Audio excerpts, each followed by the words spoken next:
नमस्कार, स्वागत है आपका न्यूज प्लस 21 में और मैं हूं आपके साथ में अविनाश चंद्रवंशी। और आइए अपराध की खबरों पर एक नजर डालते हैं। राजधानी रायपुर में पिस्टल एवं जिंदा कारतूस के साथ एक अंतर्राज्यीय सहित कुल 2 आरोपियों को पुलिस ने गिरफ्तार किया है।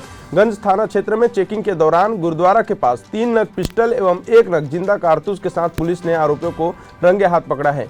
Anti crime and cyber unit की टीम ने ये बड़ी कार्रवाई की है। आरोपियों के कब्जे से पिस्टल जब्त किया गया है। बताया जा रहा है कि ये पिस्टल को अवैध रूप से बिक्री करने के फिराक में थे। आरोपियों के कब्जे से 3 नग पिस्टल, 1 नग जिंदा कारतूस, 2 नग मोबाइल फोन तथा नकदी रकम 30,000 रुपए जब्त किया गया है। जानकारी के अनुसार आरोपी अफजल खत्री मूलतः अनूपपुर मध्य प्रदेश का निवासी है। वहीं आरोपी अफजल खत्री पूर्व में भी मध्य प्रदेश में आर्म्स एक्ट के प्रकरण में जेल जा चुका है। आरोपियों के विरुद्ध गंज थाना क्षेत्र में आर्म्स एक्ट के तहत अपराध पंजीबद्ध कर पूछताछ की जा रही है। गिरफ्तार आरोपियों से पिस्टल एवं जिंदा कारतूस को कहां से लाया गया, किसके संबंध में लाया गया, किसे बेचने के फिराक में थे, इसकी पूछताछ जारी है। इस मामले में गिरफ्तार आरोपी अफजल खत्री मध्य प्रदेश का है। वहीं दूसरा आरोपी सोनू मिश्रा जो कि राजधानी रायपुर के ही तेलीबांधा का है। आगामी विधानसभा चुनाव और त्योहारी सीजन को देखते हुए पुलिस के द्वारा जो जगह जगह पे नाकेबंदी करके और आकस्मिक चेकिंग की जा रही थी, तो इसी बीच में क्राइम ब्रांच की रायपुर की टीम को एक बड़ी सफलता मिली है, जिसमें 2 लोगों को चेकिंग के दौरान उनके पास से 3 पिस्टल और 1 जिंदा कारतूस और 30,000 नगद जो है प्राप्त हुए हैं। और इनसे इसके संबंध में पूछताछ की गई तो किसी प्रकार का अवैध दस्तावेज नहीं था। जब इनसे आगे पूछताछ की गई तो ये छत्तीसगढ़ से बाहर मध्य प्रदेश से इसको खरीद कर लाना बता रहे हैं। उस बारे में हमारी टीम जो है आगे जांच कर रही है कि किस प्रकार से अंतर्राज्यीय स्तर पर इसका परिवहन हुआ है और इसके तार और कहां कहां जुड़े हुए हैं, तो इसमें हमारी टीम आगे जांच कर रही है। दोनों अभी जो आरोपी गिरफ्तार हुए हैं, दोनों के पूर्व में क्रिमिनल रिकॉर्ड्स हमें मिले हैं और आगे इन्होंने किस लिए इसको लाया था और इनका क्या प्लानिंग था उसके संबंध में भी पूछताछ की जा रही है। लेकिन निश्चित तौर पे ये अभी विधानसभा चुनाव के नज़र से भी और अभी गणेश विसर्जन और अन्य त्योहारों को देखते हुए एक बड़ा प्रिवेंटिव एक्शन है जो क्राइम ब्रांच को सफलता मिली है। इसका इस्तेमाल किया जा सकता था निश्चित रूप से। ये इन्होंने इस्तेमाल करने के लिए लाए थे या फिर किसी को आगे इनको सेल करना था, इस बारे में अभी स्पष्ट रूप से ये कुछ अभी नहीं बताए हैं। इसमें आगे पूछताछ की जा रही है। दोनों ही व्यक्तियों के क्रिमिनल रिकॉर्ड्स हैं। पहले एक व्यक्ति आर्म्स एक्ट में भी आगे गिरफ्तार हो चुका है, पूर्व में जेल जा चुका है।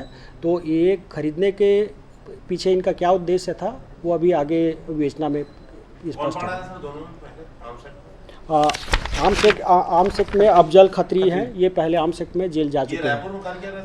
ये मध्य प्रदेश में बुढ़ार में जो है जेल गए थे, ठीक है। अभी रायपुर में इनको जो है गिरफ्तार किया गया है। ये किस उद्देश्य से और किस लिए जो है घूम रहे थे ये अभी आगे क्लियर है। अभी इनके द्वारा आरोपियों के द्वारा जो भी चीज़ें बोली गई हैं उसको अलग से तस्दीक भी किया जा रहा है कि ये आवश्यक नहीं है कि इनके द्वारा जो अभी सही जानकारी दी जा रही हो।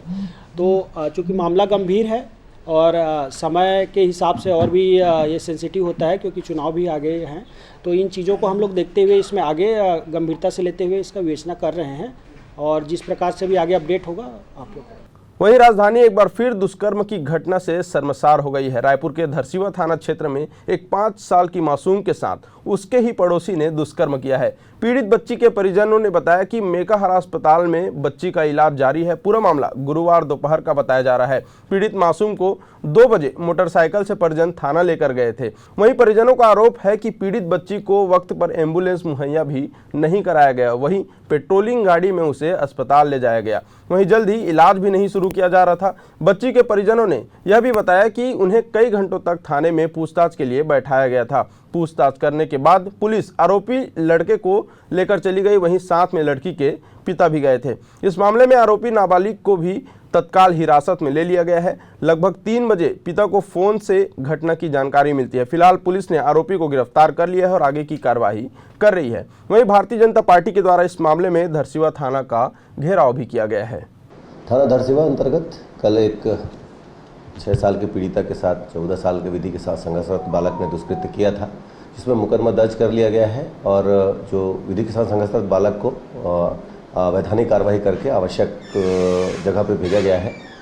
इसमें जो भी जे एक्ट के तहत जो भी प्रावधान है उसके तहत उसके खिलाफ वैधानिक कार्रवाई की गई है। हाँ, इसमें सभी तथ्य पर जांच की जा रही है। इसमें पुलिस ने त्वरित कार्रवाई करते हुए आरोपी को पकड़ा है। आरोपी विधि के साथ संगत बालक को पकड़ा है और उसके खिलाफ जेजे एक्ट के तहत कार्रवाई की गई है।